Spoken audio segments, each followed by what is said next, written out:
Good evening, everybody, and welcome back to another weekly episode of Everything Vaguely Paranormal. As always, I am Blake Smith, and with me are my partners in the paranormal, Miss Shelley Pruitt, Mr. Ryan Roberts. How are y'all doing? Pretty good tonight. Hey, it's been a fun-filled week of getting things ready for Christmas. If you've seen my post, I've been cutting out a lot of reindeer, dear Lord. But you know what? It's all going to be worth it when I see baby girl's face smile. I'm just going to be like, oh, she's going to be so excited. That's what it's about. I mean, you all bruised up from wrapping gifts, so I mean, that's dedication. I gotta tell you guys, I showed you guys in the pre-broadcast. I didn't show the pre-broadcast because it came quite high up on my leg. The backs of my legs are beaten up and bruised because of all the leaning forward, cutting paper, going back. I bruise really easy. I'm like a tomato. You touch me, I bruise. So, bruising me is not difficult. So it's from I have wrapping presents. Oh, that's what we're calling it this week. Yeah. So it literally looks like somebody's taking a baseball bat to the backs of my legs. You know what I like, baby. Anyway. Yep. And Ryan, I'm glad to see that your last name is Roberts and not Robert. So, like it was in the broadcast. I saw that and I was like, I'm an imposter. Yeah, right. But I'm doing well this week. I saw what your topic was going to be, so I did a lot of research myself. I went to a Trader Vic's and saw a werewolf eating there, and his hair was perfect. So. Oh, okay. Well, I'm glad that you took it upon yourself to have an in-person, first-hand experience with a werewolf just for this episode. I did. Yes, out of 214 episodes, one topic we have never covered is the evolution of werewolves. We have circled around them time and again. We have talked about one-off cases, but the actual evolution of the cryptid, the monster, we've never really talked about. So I figured, why not tackle a huge topic in the middle of Harvard classes and in between Thanksgiving and Christmas, and why not? So I did. So what is y'all's take? Well, not take, but what is y'all's knowledge on werewolves thus far? I mean, other than like the Wolfman, and I know they are mortal enemies of vampires. I know that. I mean, that's from Twilight. Are they really? No, it's not. That is way before Twilight. Do not lump me in with those people. That is way before them. Ryan's over here watching Twilight for research. That's what he's doing. Absolutely not. Just to prepare for the episode, he's like, "New moon, yes." But I do know too. I don't know. What? That's a Team Taylor or whatever his name is. Whatever. Yeah. I don't know the cute one. Yeah, not that old pale. Shelley's like, I don't know. I like him furry, baby. You know me. I like him furry. We know what kind of man you like, Shelley. We know. Yes, that movie ruined that poor man's career. Yeah. Let's see. And other than that, I also know that. I mean, it's some people allege that lycanthropy is real. Lycanthropy. Yeah. They allege that it's real. I have to say that's a hard sell for me. Okay. But maybe you can change my mind by the end of this. You're in the paranormal. How can you say that you can't believe that someone can shapeshift? Because aren't you a believer in Bigfoot being able to shapeshift and Hey, hang on a second. That's for later. We are not at discussion time yet. Sorry. Back your ass up. Hey, you know what? Eric in the comments says Team Wolf. I'm here for that. And Doug got what I was saying earlier. He said that was a quick trip to London you made this weekend. So don't encourage him, Doug. Yeah. No, Doug knows what's up. Yeah. Well, we do have a lot of information to get through. We are going to be discussing the werewolf. So why don't we just jump straight into it, and then we can have this heated discussion at the end of it, because I feel like we each have some opinions on this. So here we go. Well, for as long as humans have told stories, we've told them about monsters. Some live in the dark corners of the forests, others hide within us. The werewolf is one of those creatures that has always blurred the line between the two. A being that looks human by day, yet under the moon's pull becomes something primal, something feral, something that hunts. But behind the folklore of silver bullets and full moons lies a far older idea, one that predates medieval Europe, Hollywood, and even Christianity itself. It gave us a question that has haunted humanity ever since. What happens when the human mind begins to believe that it is no longer human? Because in every story of the werewolf, whether ancient or modern, is a reflection of something deeply human: the struggle between reason and instinct, civilization and wildness, self and shadow. The belief that inside each of us might lie a creature waiting to break free. And long before medieval Europe feared the howling of wolves, the story of human transformation into a beast began in ancient Greece. It was not a tale of horror, but one of divine retribution. The legend centers on Lycaon, a king of Arcadia whose pride and cruelty would bring him face to face with Zeus himself. Hey, Yeah. Blake, you sound like you're in a hole. I don't want to stop you, but you sound like you're in a hole for a second. Oh, I sound like I'm in a hole? Hold on. Let me see you did. here. You did for just a moment. Sorry. Oh, for I just a thought you were moment? doing Okay. that for effect. Yeah, I thought you were doing it for effect, my friend. No. No. Okay, sorry. The legend centers on Lycaon, a king of Arcadia whose pride and cruelty would bring him face to face with Zeus himself. Now, according to the myth, Zeus descended from Olympus in disguise to test the virtue of humankind. The gods often walked among mortals in secret, rewarding the righteous and punishing the wicked. But Lycaon's arrogance made him blind to the sacred. He ruled Arcadia with a cruel hand and mocked the very idea of divine justice. When rumors spread that a stranger in his court might be Zeus, Lycaon decided to prove his disbelief in the cruelest way possible. He invited Zeus to a feast, a symbol of hospitality that was sacred in Greek culture, and then violated it beyond imagination. To test the god's foresight, Lycaon slaughtered either a prisoner or, in the darkest versions of the story, his own son. Nictimus? We're going to see how many words Blake can mispronounce. Nicodemus? Nictimus? I think it's Nictimus. Nyctimus. Sure. One of them Greek dudes. One of them Greek dudes, yes. Yeah. Well, he mixed the flesh into the meal and served it to his guests, believing that if Zeus were truly divine, he would know. Well, the test was answered instantly. Zeus overturned the table in fury, his disguise dissolving as thunder cracked overhead. Flames consumed the palace, and the sons of Lycaon fled in terror. The king himself was struck down, but the punishment was not swift. His body twisted, as if every bone rejected what it once was. His skin thickened and split, bristling with coarse hair. I am going to mention right now that somebody has some major feedback on their side. We're about to figure out who it is. It is Ryan. Ryan, you have some major feedback, my friend. Yes. Okay. Hang on. You're good. Do your thing. Mute him. His hands warped into paws that clawed at the stone floor, and his cry of fear deepened into a guttural snarl. When the change was complete, only his eyes remained to portray the man beneath, wide with horror and still aware enough to understand what he had become. In that transformation, the Greeks found a cautionary tale of arrogance and impiety. Lycaon's punishment symbolized the corruption of the soul. To act as a beast was to become one. The myth warned that cruelty eroded humanity until the body merely reflected the spirit within. It was a story that carried moral weight, but it also reached far beyond metaphor. Over time, the legend took on ritual significance. In Arcadia, where Lycaon once ruled, ceremonies honoring his fate endured for centuries. Ancient writers describe secret rites held on Mount Lycaon, where worshippers paid homage to Zeus Lycaeus, the wolf Zeus. Some accounts even claim that human sacrifice continued there, and that those who partook of the flesh would themselves turn into wolves for 9 years. And in these stories, the myth was no longer a simple warning, but a living act of faith, one that blurred the line between devotion and transgression. Transformation, it seemed, was not only a punishment, but also a sacred mystery linked to purification and taboo. And from this enduring legend came the word lycanthropy, drawn from lykos, meaning wolf, and anthropos, meaning man. Yet its meaning went far beyond language.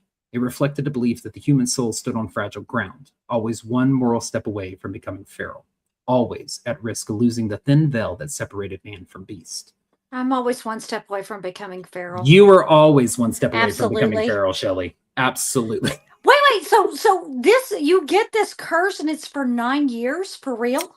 If you partake in the eating of flesh when you worship on Mount Lycaon, it said in this ritual that if you partake in the eating of flesh, that you yourself would become a wolf for 9 years. Ooh, I'm a picky eater. I wouldn't have done that. See, I totally just missed my. Sorry. No, it's okay. I was listening to what you were saying. By 9 years. Yeah, 9 And years. yeah, no, I'm a picky eater. I wouldn't have eaten any of that because I always think my food's trying to kill me. So no, I don't. Yeah, I'm too picky. I wouldn't become a werewolf. I'd be like, oh, ick! You're not even gonna cook it. Yuck. Well, to the Greeks, Lycaon embodied that perilous threshold between civilization and chaos. His story reminded them that savagery was not something lurking in the wild, but something born within the human heart. When morality failed, when reverence turned to mockery, the gods would strip away the illusion of humanity and reveal the creature underneath. And so, the myth of Lycaon endured through time, retold and reshaped, but never forgotten. And it spoke to an unchanging truth. The monsters we fear most are the ones that emerge from our own nature. The gods punished Lycaon for his wickedness, but in doing so, they gave the world its first werewolf. From that act of divine wrath, the idea of transformation was set loose across centuries, taking on new forms in every culture that followed. I love this story because it's kind of like in a lot of the cryptids and monsters, like trying to go back to the very first, like where's the origin point? Where's the start of it? Mhm. Like everything points to this story. So I was like, of course we gotta. So it comes from the origin. Greeks. That's Right. the original origin. Yeah. Okay. Yeah. So the story of Lycaon may have been born in Arcadia, but the idea of transformation has never belonged to Greece alone. The belief that humans could cross the boundary between their world and the animal realm appears in nearly every ancient culture. Some saw it as punishment, others saw it as a sacred gift. Across continents and centuries, the theme of metamorphosis became a mirror reflecting what each civilization most feared, desired, or revered. In the cold landscapes of the North, transformation was not a curse, but a source of power. Now, Norse warriors, known as berserkers, entered battle wearing animal pelts and calling upon the spirits of the bear or wolf. I'm going to mispronounce several words in here too.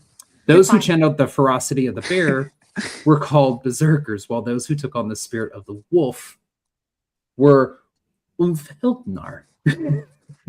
It's okay, what? Blake. It's all continents. It's all consonants. That's all it is. Kiss my ass, Ryan. Wait, say that word one more time. What was it? Ulf head. I can't say it one more time, Wolf Shelly. like wolf. Hinger, Wolf, finger, wolf like dinger. wolf. I'm here for it. Go ahead. Ulf Hednar. Okay. Yeah, my tongue's That tripping sounds up. dirty. That's probably not even the real pronunciation of it, but whatever. These warriors were said to lose themselves to divine fury, their strength heightened and their pain forgotten as they fought with wild, unrelenting force. Their transformation was not physical, but spiritual, emerging with the primal energy of the animal that granted them courage and madness alike. And in these tales, the animal was a vessel of divine strength, not a sign of moral corruption. A transformation through rage or ritual connected the Norse to their gods, particularly Odin, who himself was said to guide warriors into ecstatic battle trances. To become like a beast was not to fall from grace, but to step closer to divinity. Yet even in this reverence for animal power, there lingered the same fascination found in Greece, the fragile balance between man and instinct and between reason and chaos. I'm going to mute you, Ryan, because you still have bad feedback. Far from the snow and stone of Scandinavia, other cultures carried their own visions of transformation. In the oral traditions of many Native American nations, shape-shifting holds sacred meaning. Among the Navajo people, for example, there are stories of Yinaldoshi, often translated as skinwalker. These are not tales of entertainment, but teachings of taboo and respect. Transformation within these traditions is complex and spiritual, tied deeply to ceremony, healing, or, in rare instances, misuse of sacred power. They are not directly comparable to European ideas of the werewolf, but they share the same understanding that to change form is to cross into forbidden or sacred space. In Africa, too, transformation stories carry weight. Let's see if Ryan's better now. Transformation stories in Africa, too, carry both fear and reverence. The concept of the were hyena appears in several regions, both from Ethiopia to Sudan, where people were said to shift between human and hyena at night. In some traditions, these figures were witches or sorcerers who took on animal form to hunt or protect. In others, they symbolized the ever-present duality of man and beast. The The were-hyena reflected social and moral boundaries, warning against greed, deceit, or the misuse of power. Now, across Asia, transformation often carried different tones, rooted in philosophy and mysticism. In Japan, the kitsune, or fox spirit, was known to change shape between animal and human, using cunning and intelligence as form of power. In China, its counterpart, the huli jin, could be a bringer of wisdom or a deceiver of men. And then in Korea, the kumiho was a nine-tailed fox who transformed to seduce and consume the essence of humans. That's you, Shelley. The kumiho? Yes, I am, baby. Consume the essence of humans all day long. But though their natures differed, these spirits shared that one truth, that transformation was a reflection of the soul's nature, and to change form was to reveal what lie hidden beneath the surface. Across continents, the act of transformation carried meaning far beyond physical change. It was a spiritual language that each culture spoke in its own way. Some transformations came from punishment, others through choice, ritual, or divine possession, yet all told the same story: humanity's fascination with the boundary between what is human and what is not. Now, when the ancient gods fell silent, the stories that once celebrated transformation did not vanish. They were recast in the image of a new faith. As Christianity spread across Europe, the divine and sacred metamorphoses of the old world became heresies in the new. What had once been a symbol of divine power or punishment was now seen as strictly the mark of the devil. Now, in the pagan world, the line between human and animal had been fluid, part of a natural and spiritual order, but under the growing authority of the church, such fluidity became dangerous. The wolf, once honored as a creature of strength and mystery, was stripped of its former reverence. It became a symbol of savagery, sin, and moral decay. Early Christian writers described shapeshifters and wild men as servants of darkness, their transformations interpreted not as divine lessons, but as demonic acts. The wild and the sacred could no longer coexist. What had once been mythic was now blasphemous. By the 15th century, these ideas had hardened into fear. Europe stood on the edge of religious upheaval, famine, and plague. The church sought order in chaos, and anything that defied explanation became suspect. In villages and towns across France, Germany, and Eastern Europe, stories spread of men who prowled the countryside under the moon, preying upon livestock and even children. These were not the distant myths of Lycaon or Odin. These were neighbors, farmers, and woodcutters. The wolfman had become flesh, and the church had finally declared war on him. Now, the first known werewolf trial began in the regions of France and Germany.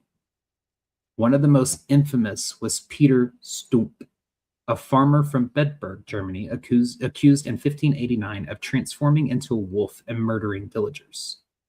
Under torture, Stump confessed to a pact with the devil, claiming he wore a magic belt that allowed him to change shape. Sorry. What's wrong? It's my belt.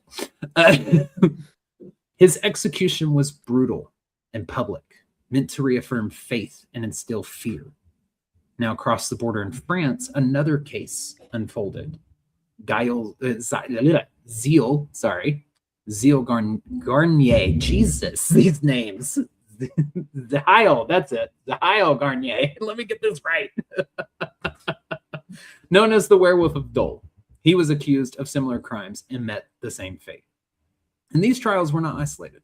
From the forest of Lavinia to the Alps, hundreds of people were accused of shapeshifting, often in the same breath as witchcraft. Confessions were drawn under duress, with interrogators demanding proof of transformation. Some claimed to have drunk potions made from herbs. Others claimed that they donned enchanted skins. The wolf became both the accused and the accuser, a convenient vessel for human fear. And just as women were condemned as witches for their knowledge of herbs or healing, men were being condemned as werewolves for their closeness to the wild. Both were seen as threats to the church's authority and to the fragile boundaries between civilization and chaos. The wolfman represented the body unrestrained, the instincts unchecked, and the soul surrendered to darkness. And at the same time, writers and theologians began using the figure of the werewolf as moral example. You're fine. I have to laugh because Bill Walter just put in the comments. So these are the first examples of furries. Yes, They wore their pelts. Yes, Bill, they were. Yes. Sorry. Thank you, Sir Sexy. These Thank you, Sir Sexy. I'm sorry. I'm doing comments, and Bill, you got me. You cracked me up. You made me laugh, and that is very difficult to do. I had to stop and tell Blake in the middle of his wonderful story. I guess You made one me could laugh. say that these were the world's first furries. Yes. I guess you could say that. Ryan, you're still muted. We can't hear you, my friend. I know. Go ahead. What? As I say, I was letting you know I'm still muted. I'm back. Okay. But yeah, so just because Ricky likes to go hunting on Sundays, now he's a werewolf. That's exactly it. They're like, if you were too involved with the wild, they're like, oh, you must be a werewolf. Like, that's okay. Yeah. Okay. No. Now, at the same time, writers and theologians began using the figure of the werewolf as a moral example. Transformation was no longer only physical, it became allegorical. In sermons and manuscripts, the wolf symbolized greed, lust, and gluttony. To lose one's humanity was to yield to sin.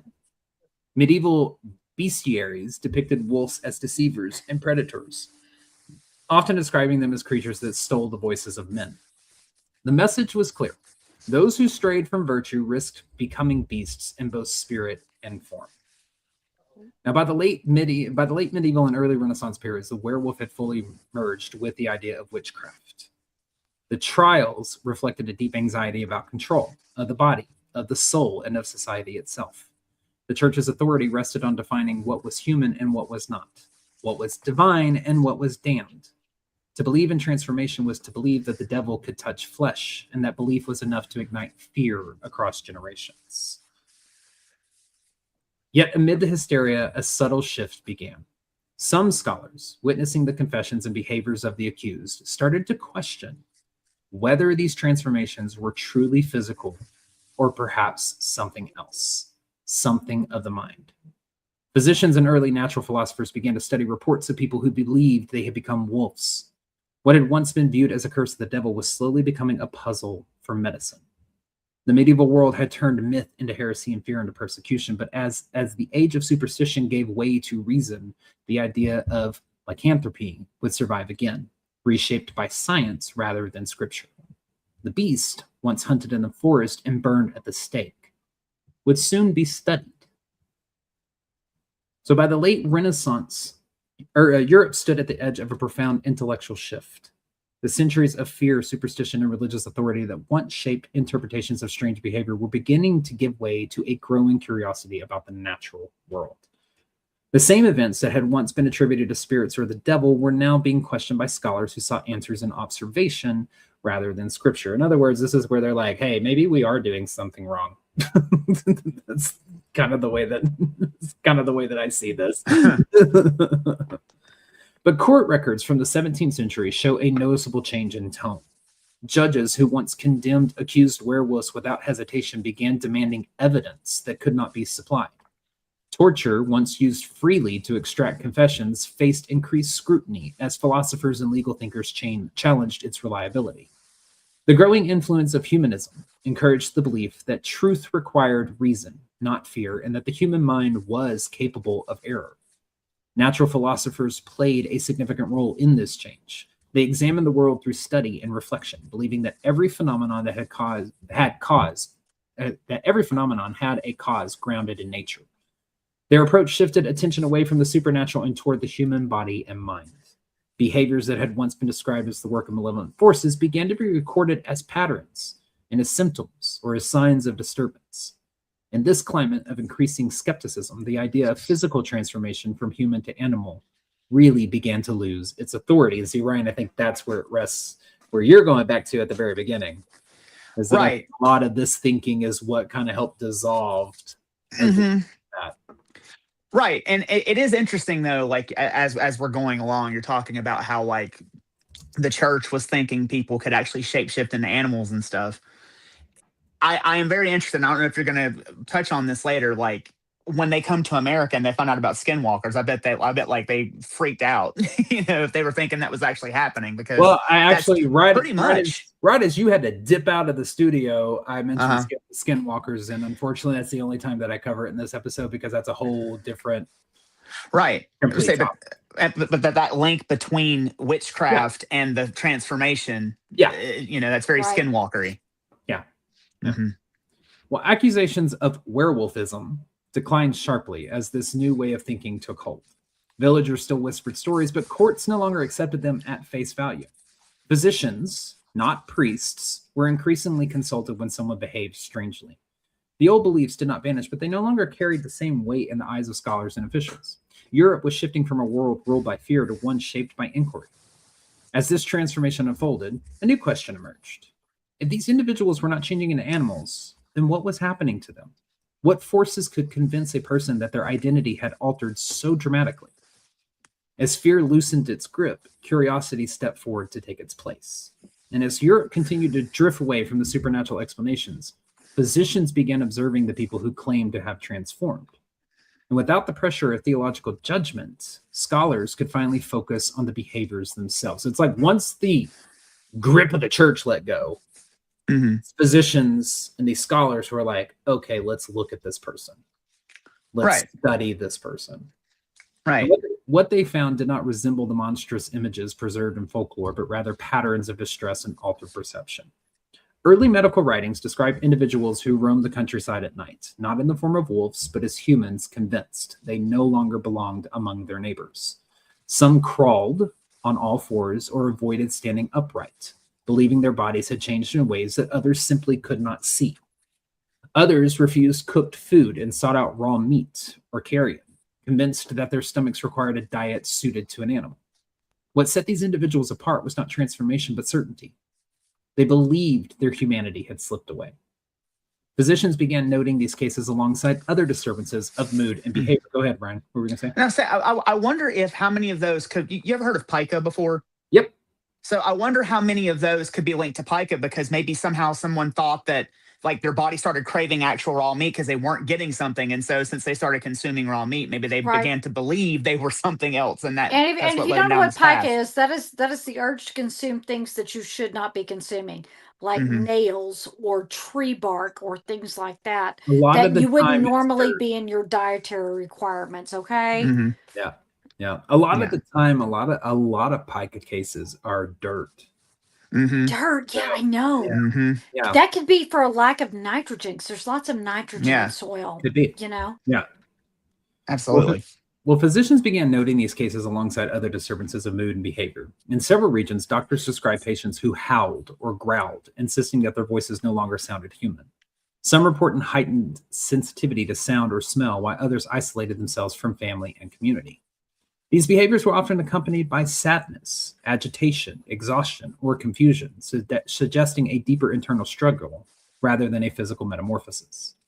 And within the framework of humoral theory, which is an ancient medical concept that proposed that a person's health and temperament were determined by the balance of 4 primary bodily fluids, or humors: blood, phlegm, yellow bile, and black bile. So within this framework, many early physicians interpreted these symptoms as a form of melancholia. An imbalance of black bile was believed to cloud the mind, distorting emotions and perceptions. And under this view, lycanthropy became one variation of a much broader spectrum of mental disturbance. Rather than a separate condition, it was understood as an extension of sadness or despair that had taken on a symbolic form in the patient's imagination. Wait a minute, is that a real thing, that if you have an excessive amount of black bile, that you could become melancholy? Is that actually legitimate? At this time, this is the theory that they're working off of. Right. So I'm kind of telling you right now, I'm going to walk you through several different variations of the clinical side of it to kind of understand basically how we evolved into what we did. Okay. Yeah. I was just wondering if that was actually legitimate medical science for now. Well, that's what a lot of no, probably not for now, but the medical journals at the time went based off of this theory. Right. And this is the Renaissance. That's when they're first trying to figure out exactly what makes us the way that we are. Yeah, they still use leeches. Never mind, I'm caught back. They're still like doing phrenology at this point, like it's Shelley's like, they use leeches. Let's move on. Yeah, I'm with you now. Go ahead. Sorry, I was answering comments. All good. But these descriptions mark a very important moment in the history of lycanthropy. For the first time, the focus shifted away from the possibility of an actual transformation and toward the inner life of the affected individual. Doctors began to ask not whether a person had changed shape, but why they believed they had. And in their notes, the details of behavior and belief became more valuable than stories of magic or curse. Although these early interpretations were limited by the scientific knowledge at the time, they laid the foundation for a new way of understanding lycanthropy. It was no longer seen as a physical event inflicted from outside, but it was a psychological experience shaped by the emotion, memory, and identity. So this is the very profound shift right here. Instead of the monsters of folklore, shift happens in this moment where it's now up in the brain, in the mind. Transforming into a legitimate medical condition, Right. and trying to find the psychological reasons for it. Yep. Okay. And the medical world had begun to kind of like document what the myth, I guess you could say, it kind of envisioned, which would end up leading to more like systematic study of the mind as more things crack open later on. Perfect. So, as medical curiosity deepened, a few scholars began to take a more structured approach to the phenomenon of lycanthropy. By the way, I've been wanting to pronounce it like lycanthropy or whatever for the whole time I've been working on this. So you've done well. You've pronounced it correctly every time. But their work marked the beginning of a true transformation in how the condition was understood. Foremost among these voices was the French physician Jean de Nienau, whose 1615 treatise De la Lycanthropie became a decisive became a decisive turning point in the study of human behavior. Nienau lived in a time when fear of witchcraft still lingered, but he chose to look past superstition and examine the people themselves. He argued that the so-called werewolves of his era were not creatures of darkness or victims of curses, but individuals suffering from a form of mental distress. According to his observations, their belief in transformation came from within, shaped by imagination, sadness, fear, or illness. Sorry, Ryan, I've muted you again, my friend. For Nienau, the wolf existed only in the patient's perception, not in their body. Now, in his writing, he described men and women who insisted that their skin had thickened, their teeth had sharpened, or that their bodies had become unrecognizable. Yet when he examined them, he found no physical changes. Their conviction was real, but the transformation lived entirely in their minds. Nienau classified his experience as a variant of melancholia, a disturbance of the humoral balance that could alter judgment and identity. His interpretation removed lycanthropy from the realm of the supernatural and placed it firmly within the developing study of mental health. Now, Nienau was not alone in his skepticism. In England, Reginald Scott had already challenged the reality of witches and supernatural transformation in his 1584 work, The Discovery of Witchcraft. Scott argued that many accusations stemmed from fear, misunderstanding, or the manipulation of belief. While he did not write specifically about lycanthropy, his bold stance against superstition and his insistence on reason supported the intellectual shift that allowed Nienau's ideas to flourish. Now, together, these scholars helped redirect attention away from the body and toward the mind. Their work encouraged physicians to document behavior rather than rely on inherited folklore. Instead of seeking signs of physical change, early medical observers began recording the thoughts, emotions, and beliefs of those who claimed to have been transformed. And that shift laid the groundwork for the first clinical discussions of identity and perception, concepts that would not reach full maturity until centuries later, whenever they finally decided to crack open the cranium a bit. Well, by the time Nienau's ideas spread across Europe, lycanthropy had begun to develop a new identity. It was no longer viewed as a supernatural event. It had become a psychological condition. The redefinition marked a critical moment in the history of the phenomenon. Now, as the early medical writings spread and skepticism towards supernatural explanations grew, the understanding of lycanthropy began to shift in a more decisive direction. Buddy, I'm just going to mute you again. Ryan's got some bad feedback tonight. Hey, real quick, since we have a pause, Doug in the comment asked, so serious question here. Weren't they vitamin deficient most of the time? Do we have any information on that?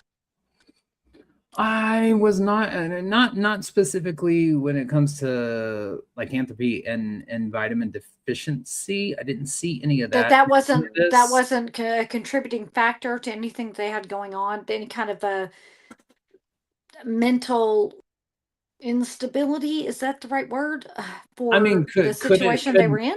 One of them have played a part? Yeah. I mean, I guess it could have. Okay. But I never found anything that specifics of Okay. that being pointed Lack out. of vitamin D, lack of vitamin E, okay. Yeah. Never Yeah. pointing to any one kind of deficiency. Okay. Yeah. Well, as early psychiatry began to take shape in the 19th century, so we're moving forward into the 19th century, this interpretation became more redefined. Scholars documented lycanthropy as a rare but recognizable condition linked to significant emotional and neurological disturbances. Some cases appeared alongside severe depression. Others emerged in the presence of mania, seizure disorders, or trauma. In each instance, the belief in transformation seemed to arise from an altered sense of identity. Something deep within the mind had shifted, and the body simply followed the story the mind created. This new understanding placed lycanthropy within a broader movement in medicine. Physicians were beginning to see that a person's beliefs, fears, and perceptions could influence how they experienced their reality. For those who felt they had become animals, the change was absolute, even if the evidence was invisible to everybody else. Their conviction was not a choice or a lie. It was the result of a mind struggling to reconcile itself with overwhelming internal sensations or emotional forces. Now, to understand the shift from folklore to clinical study, it is important to step back for a second and examine the physical traits that early cultures believed revealed a werewolf walking in human form. Many of these traits emerged from medieval Europe, where communities often relied on visual signs to distinguish the ordinary from the uncanny. This is where we're going to get our everyday depiction from. It comes from medieval Europe. Mm-hmm. Where it comes from. So one of the most common markers was the presence of a unibrow, which was believed to indicate a person who hid their true nature. Curved or elongated fingernails were also seen as evidence of an inner beast struggling to emerge. Physicians who examined accused werewolves in historical records often noted thickened hair along the arms or chest, which villagers interpreted as signs of transformation. These features were not unusual for many people, but fear magnified the meaning of every single detail. Now, gait and posture were also scrutinized. A long stride or a loping walk was considered evidence that the individual had spent time in a body shaped for running rather than standing upright. Could you imagine having a weird gait or a walk or anything like that? And they're like, you're a werewolf. Child, I like me a furry beast. Don't you judge them now. I was gonna say, man, this sounds like they're trying to dehumanize other people from other ethnicities, because certain people are hairy or certain people do possess different features. So I don't know. This sounds like a little, little like that. Well, some records describe people who leaned forward as they walked or avoided eye contact, behaviors that communities interpreted as remnants of animals' nature. Even dental irregularities became points of suspicion. A man with sharp or uneven teeth could find himself accused simply because the structure of his mouth fit the imagination of those seeking a monster in their midst. And in several regions, the belief extended beyond ordinary appearance. People claimed that a true werewolf carried a physical mark that connected the human body to the animal form.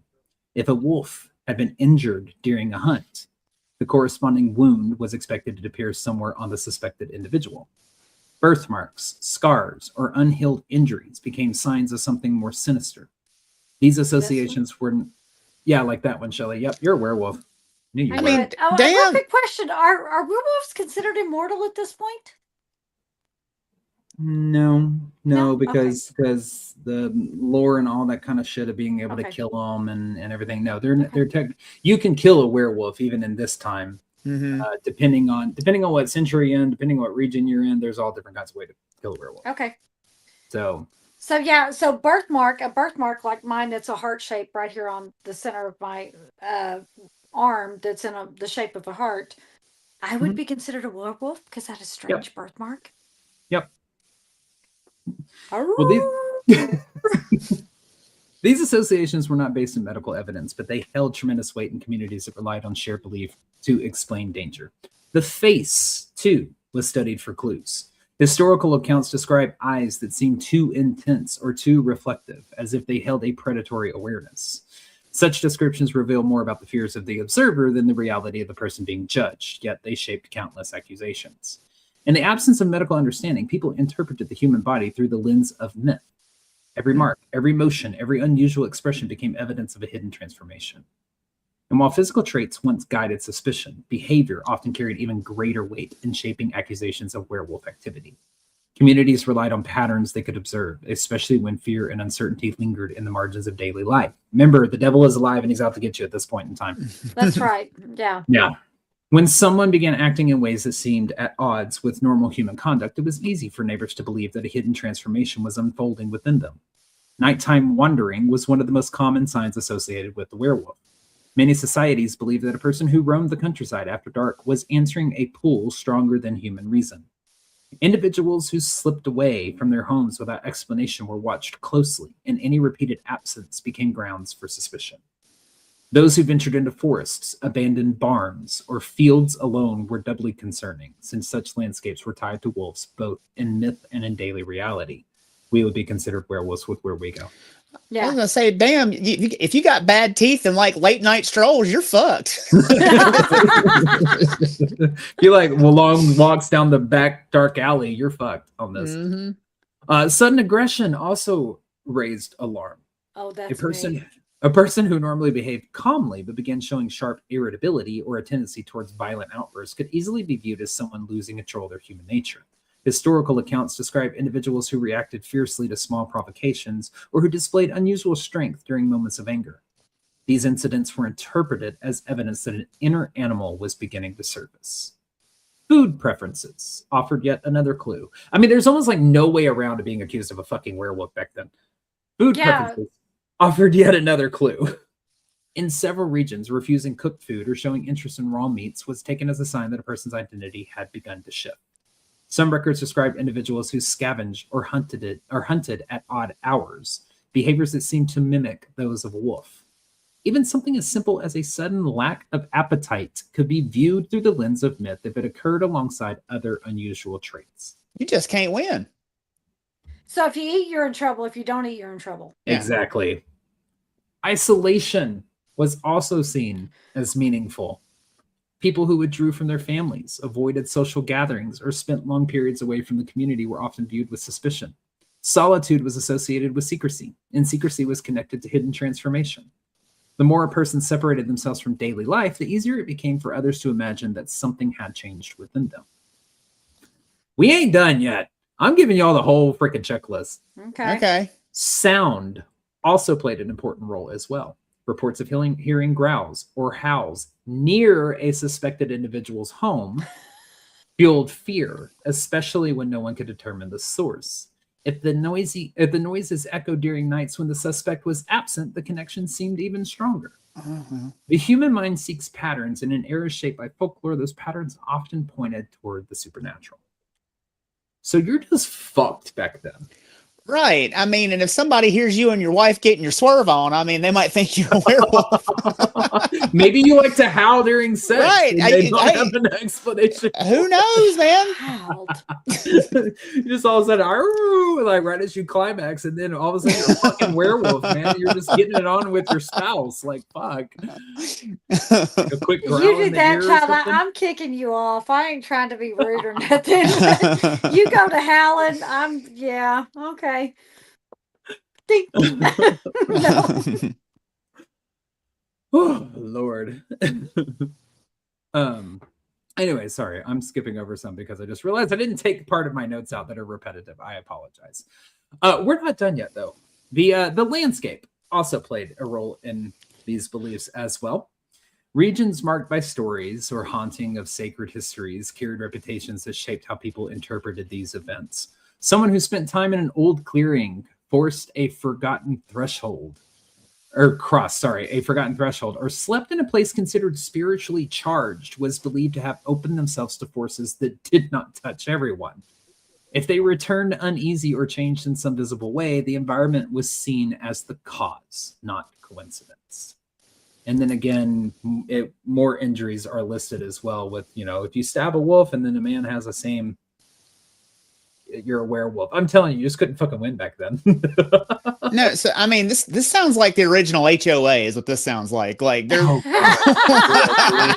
This is the beginning of the HOA, my friend. yes. Well, some traditions took a different approach altogether, imagining the change as something that did not rely on the body at all. Accounts from certain regions describe the spirit leaving the human form and moving through the night as a wolf, returning before dawn. Those who reported vivid dreams, strange sensations, or a sense of having lived through something while unconscious were interpreted through this lens. Their words carried weight because it reflected emotions and images that felt too intense to dismiss. I think we're close to the end of the list of what constitutes a werewolf back then. But all of these explanations, despite their differences, grew out of attempts to make sense of behavior or experience that did not fit within the boundaries of daily life. Too bad it could get your ass locked up, tried, and fucking killed. Mm-hmm. But anyways, in each one, the transformation reflects more about human psychology and cultural fear than it does about the wolves themselves. Communities that live close to forest and far from reliable information often shape their fears around the dangers they could not see. When livestock vanished or bodies were discovered in isolated places, the explanations that formed were rarely simple. Ordinary predators could account for some losses, but not always the manner of injury or the persistence of attacks. As stories spread, they merged with existing beliefs about people who behaved strangely or carried reputations that set them apart. The unknown gave shape to speculation, and once enough details gathered in one place, suspicion moved easily toward the possibility that a human mind lay behind the violence. Now, in southern France, an extended series of attacks in the 18th century created one of the most unsettling chapters in its history. Villagers described a creature that moved with an intelligence that did not resemble a simple animal, choosing vulnerable victims and returning to the same regions despite organized hunts.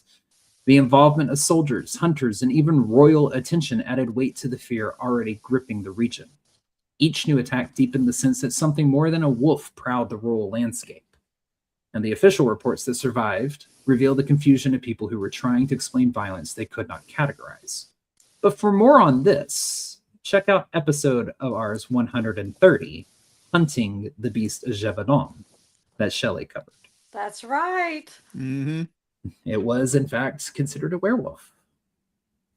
And we come full circle on that. Anyways, other accounts emerged from places where suspicion did not begin with the creature, but with those already living with the margins of society. In 16th century France, a hermit named... Oh, I already covered him. My bad. I meant to take him out. I put him earlier. But similar tensions appeared in the case of Peter Stube. Not Stoop, Stube, who was a farmer whose trial became one of the most widely circulated accounts of werewolf activity across all of Europe. And his confession, too, was drawn under extreme pressure.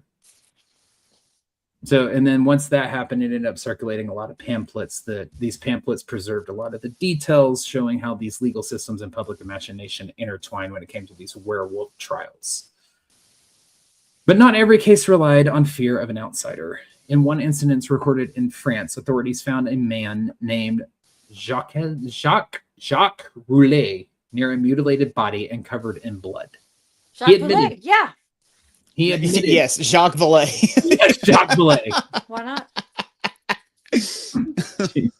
He admitted to being a werewolf, but later medical examination described him as mentally ill rather than transformed. The decision to sentence him to confinement rather than execution demonstrates that shift in how some officials began interpreting these claims. Yet even then, the boundaries between belief, confession, and mental state remained blurred. Now, these cases reveal that the idea of a werewolf was not confined to fireside stories or rural superstitions. Courts heard testimony, governments intervened, and physicians examined suspects who claimed to change shape or who were accused by their neighbors of doing so. Now, these stories linger because they show how deeply transformation was woven into the way people interpreted danger. Long before the concept entered medical literature, the belief that a human being could become something else entirely existed in legal records, confessions, and the memories of those who lived through these events.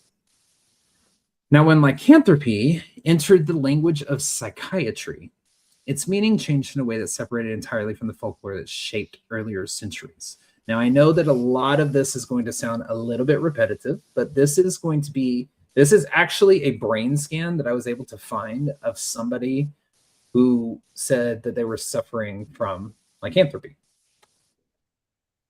It's pretty interesting. Mm-hmm. But anyways, so this is going to be more about modern interpretations, modern understanding. So we're going to be going a little bit deeper with the mind. So some of it may sound a bit repetitive, but there's a bit more explanation within this as well. So the condition no longer referred to a physical transformation or even the possibility of one. Instead, we're in the modern era now, by the way. Instead, clinicians began using the term to describe a rare disturbance in which a person becomes convinced that their identity had shifted into that of an animal. The change happens within the mind rather than the body, yet it feels just as real to the individual experiencing it.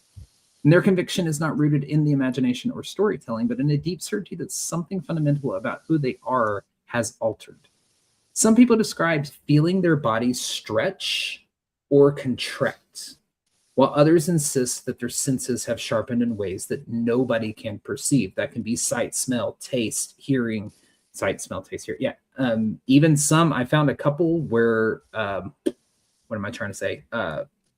Telekinesis-ish. Okay.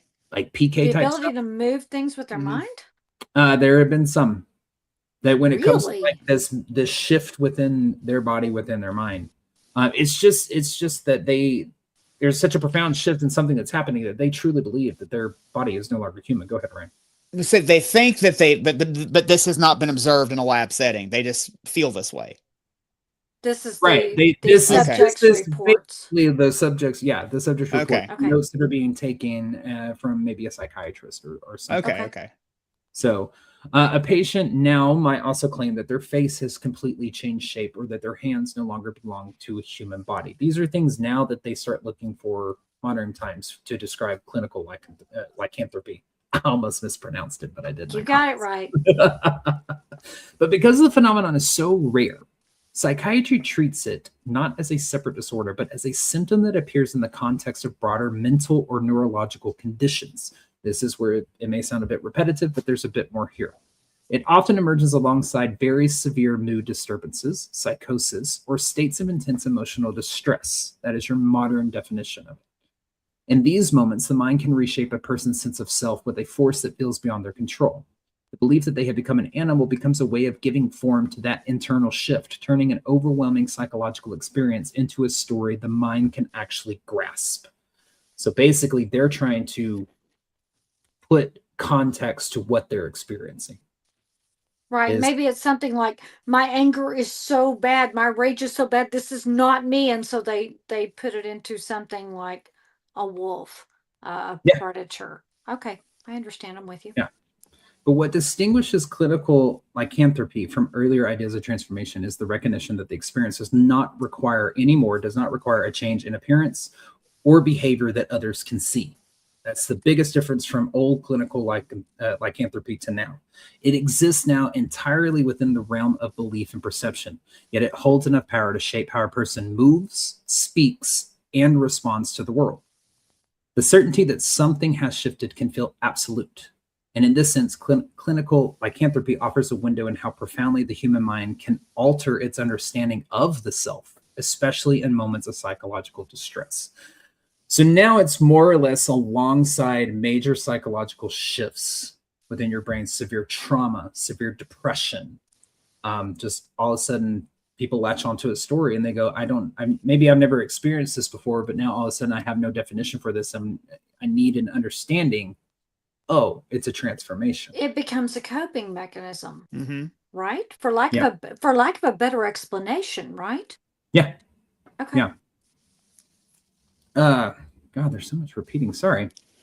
It's just like I have 3 mortgages due. I am a werewolf now. I can't deal with this. But you know what? I now believe I'm supernatural. That whole thing about the shift is very real. Because if you think about it, there are days you get up, you just feel great, and you walking out the door and you're feeling sassy and you're like, the world is at my feet. And there are days you get up and you feel like you're slogging through mud. I think that actual shift, that is something that every one of us have experienced on some level. And sometimes somebody just says something nice to you and suddenly you're on top of the world. It's like, you've got the song going in your head and everybody is, hey, hello, how are you? And you're suddenly a ray of sunshine.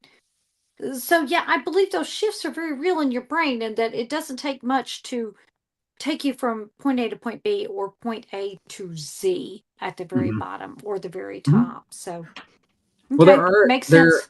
Are a few documented instances that the belief in transformation appears alongside episodes of hallucination as well.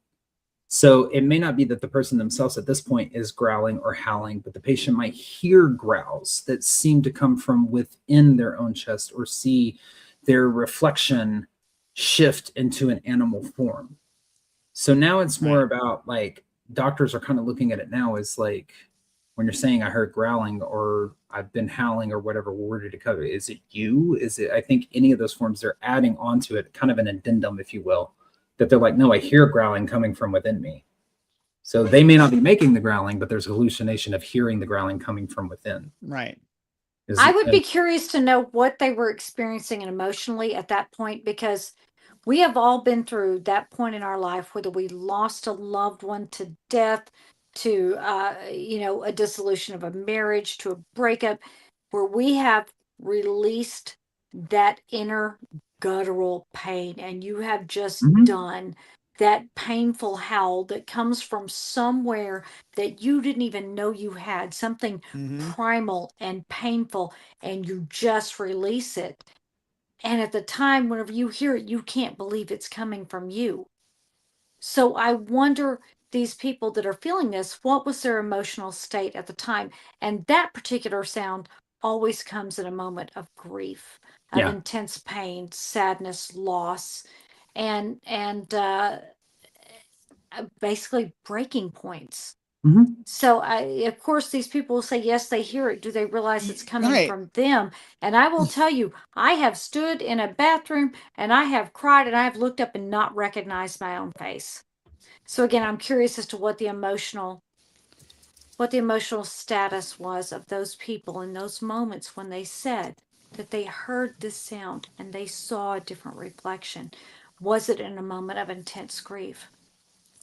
And that's the thing is, as a human, if you've ever been to that breaking point, if you've ever had to release that amount of emotion out of your body, energy, it's a sound you never want to hear yourself or another person ever make in your life. No.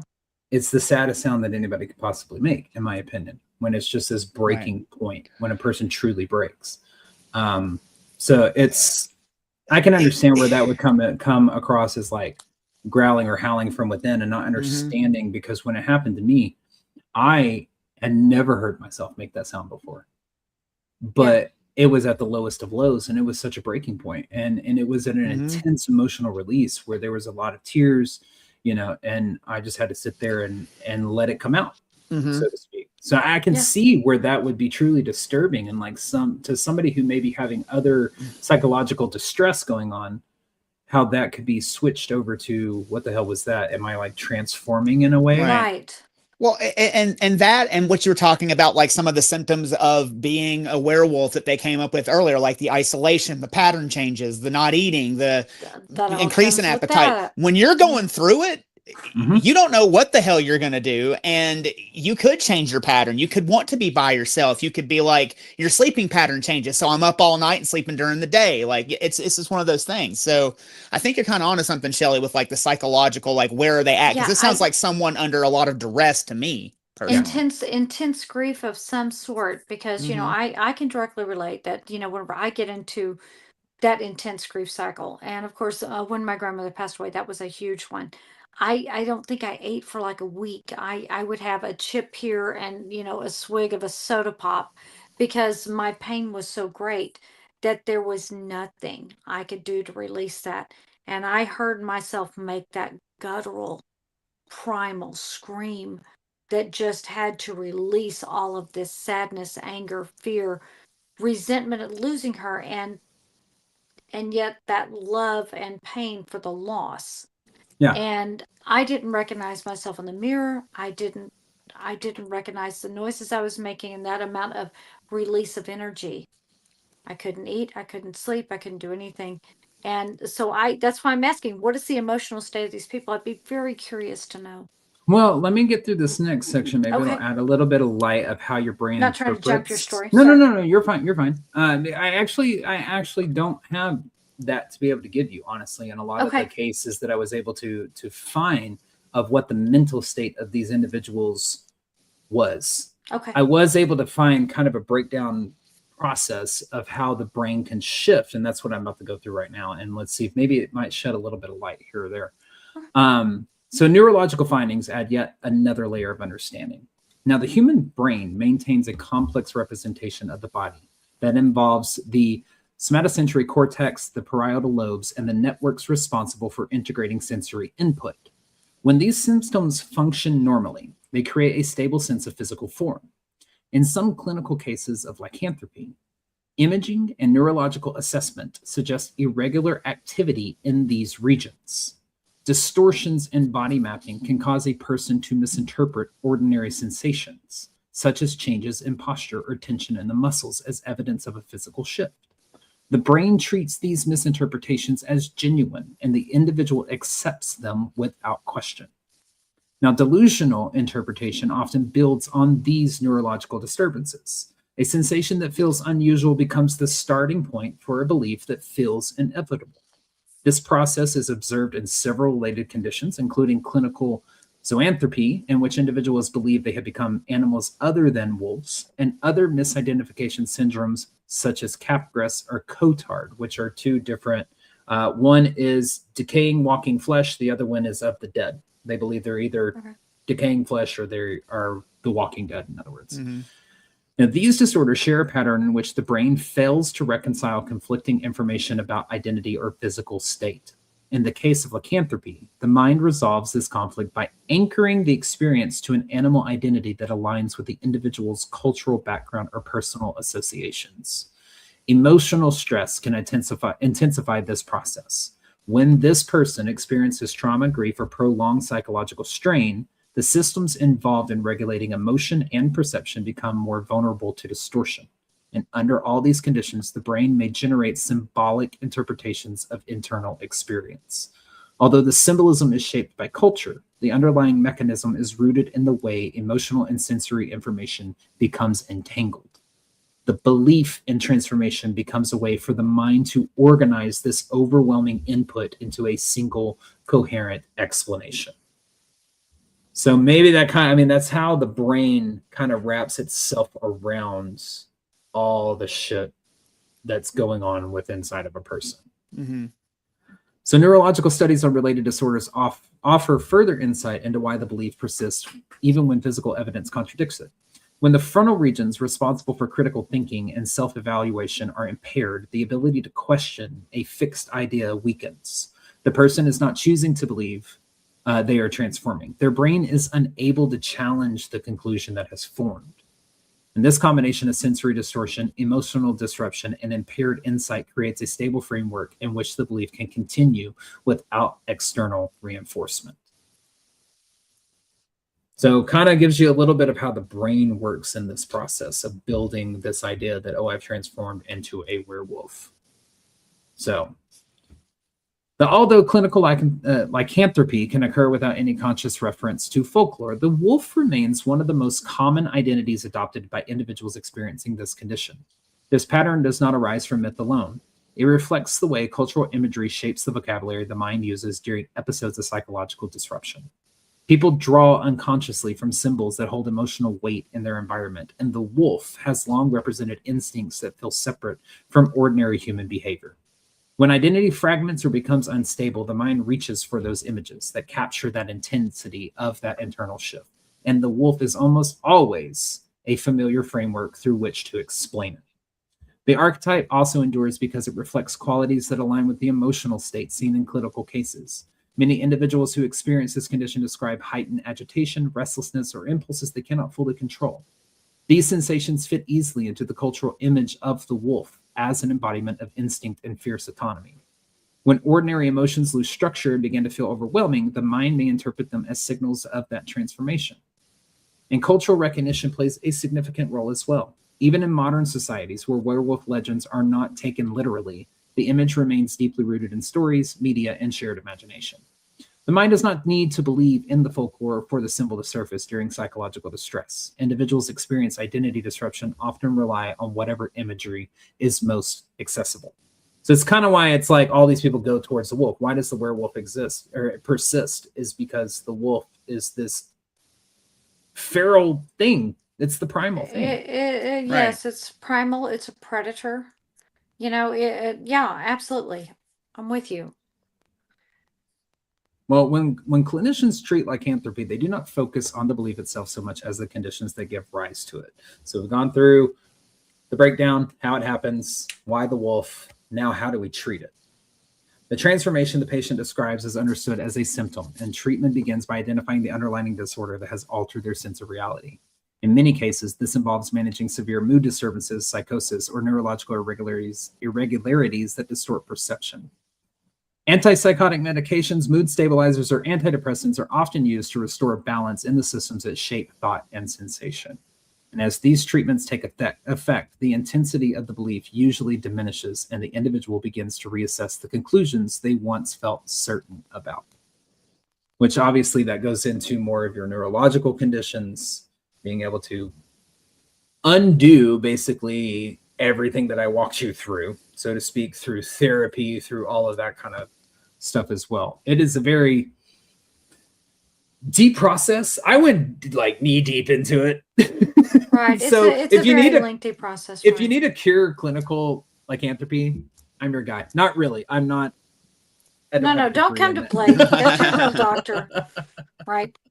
Yes. Well, the world that once feared werewolves and the world that now studies clinical lycanthropy seem separated by centuries of knowledge and distance, yet both are shaped by the same instinct to understand what happens when the familiar shape of a person slips into something unrecognizable. In the past, transformation was imagined as a force that broke through the human body, revealing the animal beneath. In modern clinics, the transformation unfolds in the mind, yet it carries the same urgency and the same sense of disquiet. Both worlds confront the same question, although they answer it in different ways. What does it mean when a person no longer feels anchored to who they are? The mythic werewolf once stood as a warning about instincts that could not be controlled and impulses that threaten the boundaries of the community. Today, the clinical counterpart reveals that the forces capable of unsettling identity have never belonged to folklore alone. The mind can fracture in ways that feel every bit as real as the legends that frightened earlier generations. When a person is certain that their body has changed or that their senses have shifted beyond the human, they are navigating a transformation that is no less profound for being internal. What separates these two worlds is not the depth of the experience, but the explanations available to those who lived it. Villagers once turned to stories to shape their understanding. Clinicians now turn to science. Yet both are responding to the same human phenomenon, the same unsettling truth about the fragility of identity.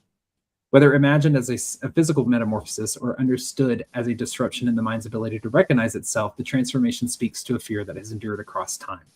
The werewolf survives because it marks the point where certainty ends.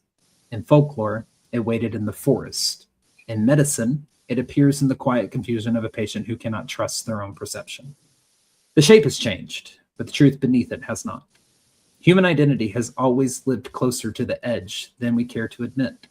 And when that boundary begins to waver, what emerges is not a creature of legend, but the reminder that the mind itself can create transformations far more unsettling than any tale ever told.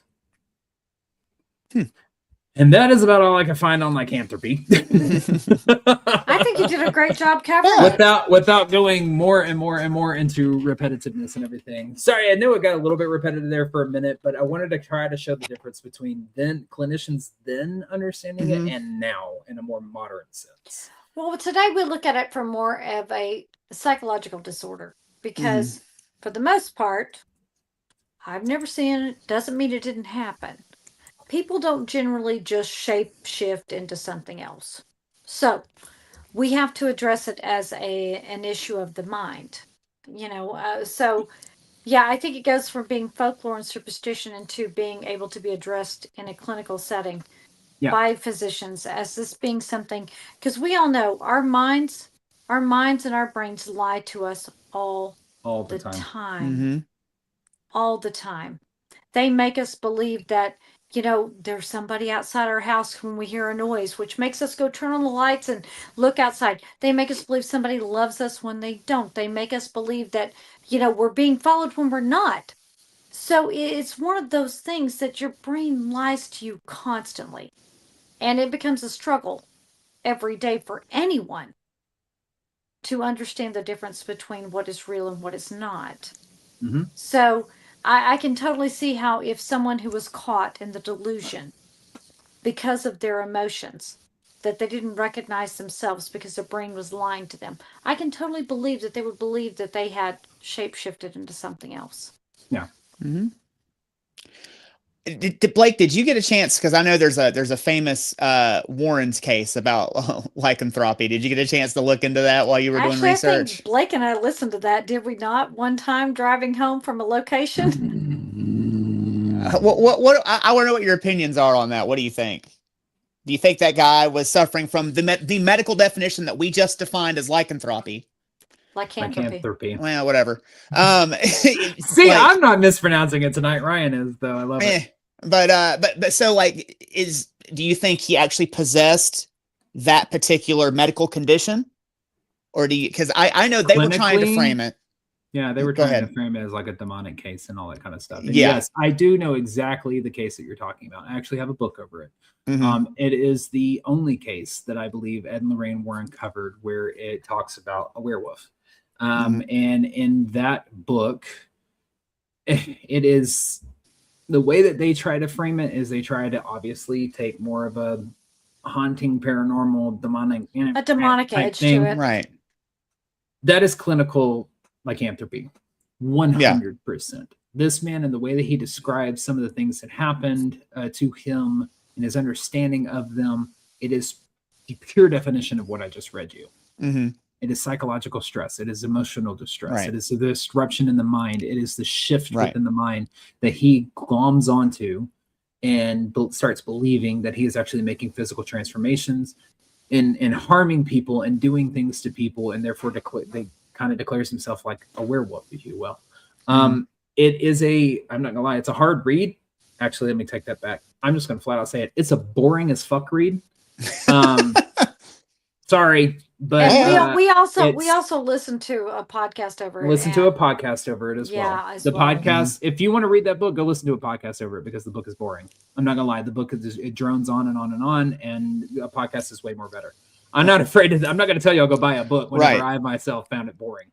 But no, that's clinical lycanthropy without a doubt, 100%. I think he believed he was. Yeah, 100%. But was there ever actually any physical evidence of a transformation? No, there was not.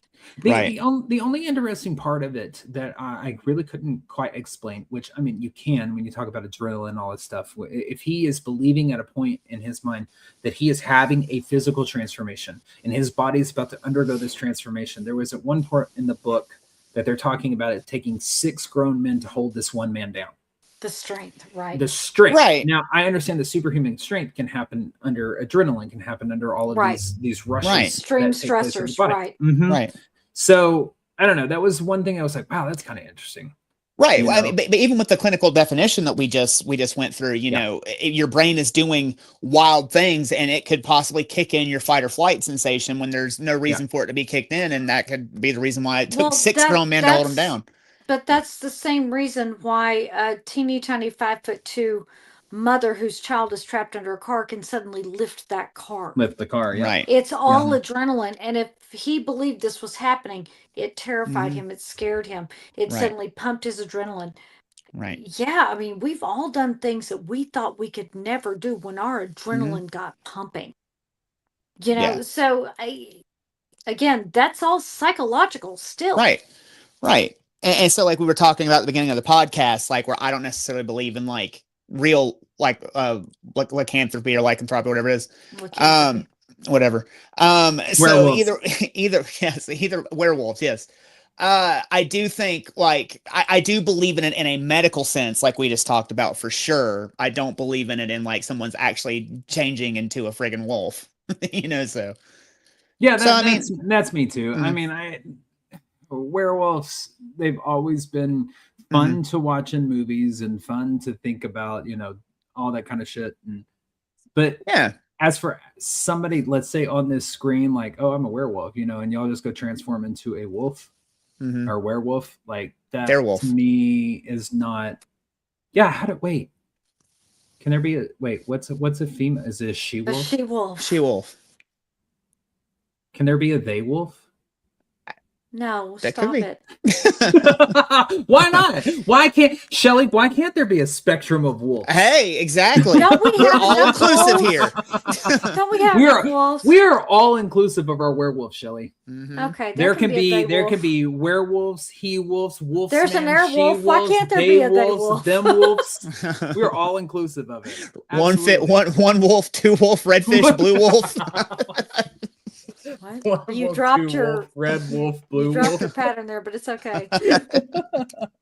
Well, gentlemen, final thoughts on Jesus werewolves Christ. and lycanthropy. Christ. What do you guys think? In a medical sense, yes, I do think that it's definitely real. I think that your mind, and like we've talked about, your mind and your body can do weird things when you're going through increased period of duress. So I do think that necessarily, I do think that is how it exists. I don't think you can actually turn into a werewolf. I do draw. It's kind of like how you draw the line at, at certain things, like The line in your werewolves are. brain. Yeah, the werewolves is one of those things. So for Okay. me, but Blake? For me, I'm going to be along the same lines. I don't think the actual transformation can take place. I think that it's just I don't know. That's great storytelling. That's great folklore. But I think it's going to come down to more of a clinical terminology, breakdown definition, however you want to word it. That yeah, there's a transformation in the mind, and that is so profound in the mind that people begin to believe they physically transformed or that something physical is happening. So I do believe the realities of the people suffering from lycanthropy, but the actual physical transformation, I don't think is something that can exist. That is, for me, is a line. I mean, that whole primal thing, I've heard of primal play in bed, but we'll discuss that on the post broadcast. All right. What are your thoughts, Shelley? And for me, I do believe in clinical lycanthropy. I think that's absolutely a real thing. And, at the end of the day, why can't you just change into a wolf and go run wild? I'm going to leave my window open. You come see me, you furry beast. I'd like a healed werewolf, though, not one that's all angry and aggressive. You come see me, boo. And with that, Blake, why don't you tell them everything they need to know?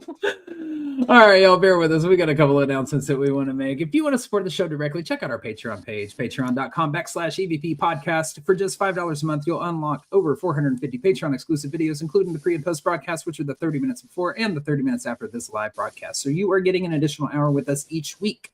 Your support from this goes directly back to the show and towards the adventures that we bring you week after week. If you are not sure about joining Patreon, try it risk-free with our 7-day free trial. Make sure you stay connected with us. Follow us on Facebook, YouTube, and many more by searching Everything Vaguely Paranormal and looking for the green sound wave. Remember, you can catch us live every Tuesday night at 8 p.m. Central Standard Time on Facebook and YouTube.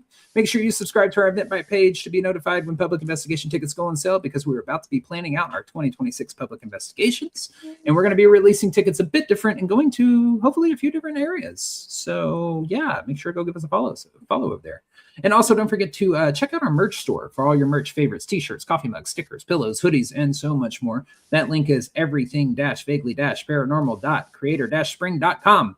Don't worry, you don't have to memorize any of these links to make it all easier. We've added all of these links to our link tree, which will be on the Everything Vaguely Paranormal Facebook and X profiles Wednesday morning, 9 a.m. Central Standard Time, as well as in all of our show notes for you audio listeners, or you can search linktr.ee/Everything Vaguely Paranormal. We are grateful for your continued support. Every like, comment, share, and download keeps the adventures alive. So if you have a favorite episode, share it with your friends. One of the easiest things you can do to help out the show and its rankings, if you have a Spotify account or Apple Podcasts or wherever you get your podcasts from, head over there and simply download our episodes and leave us a review. That is it. If you have a story, comment, or question, or you'd like to be a guest on the show or have us as guests on your show, email us at the evppod@gmail.com. That is THEEVPPOD@gmail.com. Go like, share, and subscribe to that YouTube channel. Hit that thumbs up button. Let us know you were here. Absolutely. Well, y'all, thank y'all so much for joining us for another weekly episode of Everything Vaguely Paranormal. As always, I am Blake Smith, and for my partners in the paranormal, Miss Shelley Pruitt, Mr. Ryan Roberts, we love y'all, and as always, we will see you next Tuesday. Bye-bye. Bye, y'all. bye, y'all.